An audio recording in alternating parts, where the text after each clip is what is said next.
welcome back to my channel. If you're new here, I'm an American who has been living abroad in London for nearly 4 years now.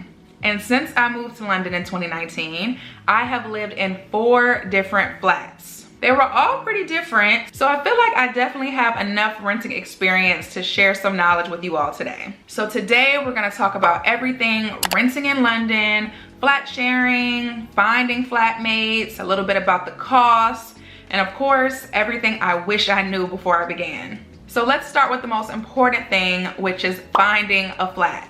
I have always searched for flats online, and the #1 resource, the #1 website that I have always used is spareroom.co.uk. And it has so many different filters, which allows you to get pretty specific about what you want. So when you get on the website, the first step is to enter the area that you want to search for flats in.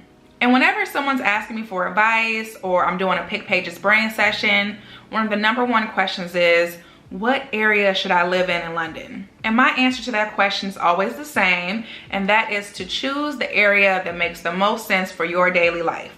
Choose an area that is in close proximity of whatever place you have to frequent the most. I just think that makes life so much easier. You never know if there's gonna be a tube or a rail strike. You don't know what's going on, and you wanna be able to get to where you need to be.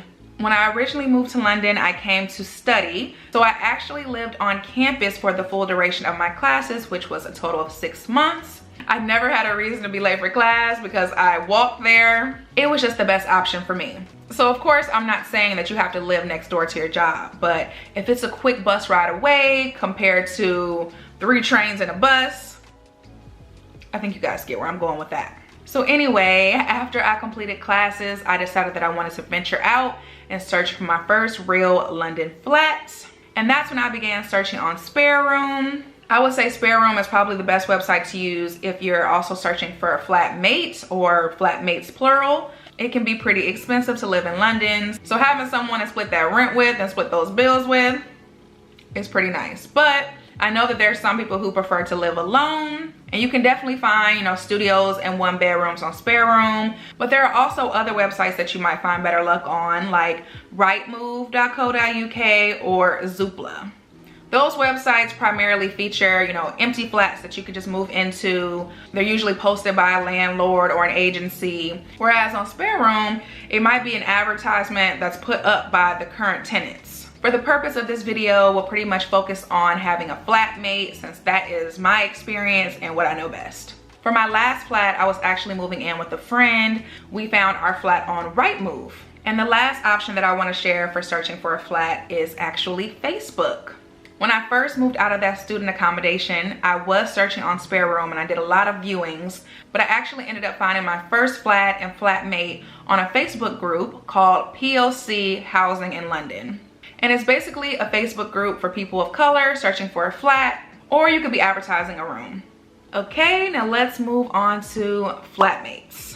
Y'all, I cannot stress how important it is to do in-person flat viewings. Of course, just because photos can be deceiving, but also just so that you can meet the person or people that you will potentially be living with for a certain period of time. It is so important to fill out the vibe, to have a conversation, and make sure you all get on. If you already have someone that you know or a friend that you plan to move in with, lucky you. Of course, that will always be the best option in most cases. But it's because you all are both moving into this flat fresh, and it feels like the space is both equally your own. You know what I mean? So the first flat that I moved into, my flatmate had actually already been living in there for like 7 years before I got there. So even though I ended up living there for 2 years and I definitely, got comfortable there, it always was still her space. She had already accumulated 7 years worth of stuff, so I had to try to, squeeze my things in there. And then with my current living situation, I live with a live-in landlord. So this is even more her space because it's her home that she owns, Fortunately for me, I'm a pretty go with the flow, easygoing person, so that has never bothered me. All I need to have is my own room for my personal space, and I'm good. But you do want to make sure that it's a good fit, because this is going to be your new home, your new space, and you want to feel comfortable there at all times. I have a friend who just had to break her lease and move out of her flat after just a few months because her flatmate was a bit unbearable.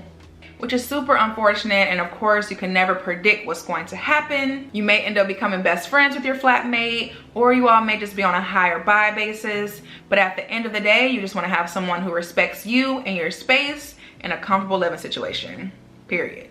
Okay, now let's talk a little bit about costs. Of course, this can vary greatly, so I'm just gonna give you all a pretty general summary. Of course, how much you pay to rent is gonna depend on a number of factors, you know, from the area that you live in, how close is it to Central, how nice is the flat, are you moving into a luxury building, how many people are you gonna be sharing with? All of these things matter. When I was first searching for a flat in 2019, I did a viewing where I will be living with 2 other people, and my portion of the rent and bills would have been £550 every month.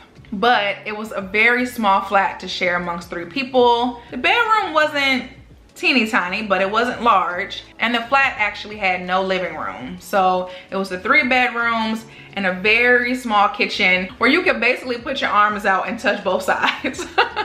And then my last flat, which was considered to be in a luxury, you know, building, I was paying about £1,100 each month, and I was sharing with 1 person. My room was huge. It was a great space. We had a concierge. It came with a lot of amenities, but obviously it was a bit more up there as far as cost for a flat share. My suggestion would be to get on Spare Room, get on Rightmove, and play around with the filters. You can kind of gauge what you'll be getting for what cost, you know? Let's say your budget is £850 a month. You can just put $850 in there, and it won't show you flats that are any higher than $850. So you can see $850 and below. I would just play around with it until you find something that best suits you. Having some savings in your bank account will definitely help out, especially if you're moving from abroad like me. Because if you haven't worked in the UK before, if you don't have credit here, they may ask you to have a guarantor. And a guarantor is someone who lives in the UK who will basically sign off for you and say, like, if this person runs off on the rent, like, it's on me. I believe that's what they're pretty much signing for. And I didn't know anybody in the UK, and I still don't know anybody in the UK who will be willing to sign off on my behalf, okay? The only person who will probably do that is my mama, and she lives in the United States. So for my last 2 flats, I did have to offer more money up front. For most landlords, they'll ask for at least 3 months up front, and that's just to prove that you're good for it, you know? For my current flat, and it was the same for my very first one, I just give my landlord 1 lump sum, you know, the amount that she asked for when I moved in, and that just covers everything for me, you know, to rent the room, you know, putting money towards the bills, all of that. Whereas for my last flat, since we were both moving in there brand new together, we actually had to set up accounts in our name. So I had the electricity bill and the heating in my name, and I feel like it was something else. My flatmate had like the water bill and the internet. I actually broke down all the costs and all the bills, all the numbers of everything from my last flat. So definitely check that out if you're interested in a breakdown. And last but not least, what I wish I knew. Flat searching can be one of the most stressful experiences in life. I was not prepared, y'all. I was not prepared. And it doesn't matter if you're trying to move in with someone who's already living there, if you're trying to move in brand new into a new flat, it's just competitive because everybody wants the flat. Everybody wants it. I remember for my first flat search, I showed up to a viewing and found out that it was a group viewing. I'm like, is this an audition? I did actually end up getting the offer though, so I guess I'm impressed, but I ended up turning down that flat. Sometimes you won't get the flat that you really want.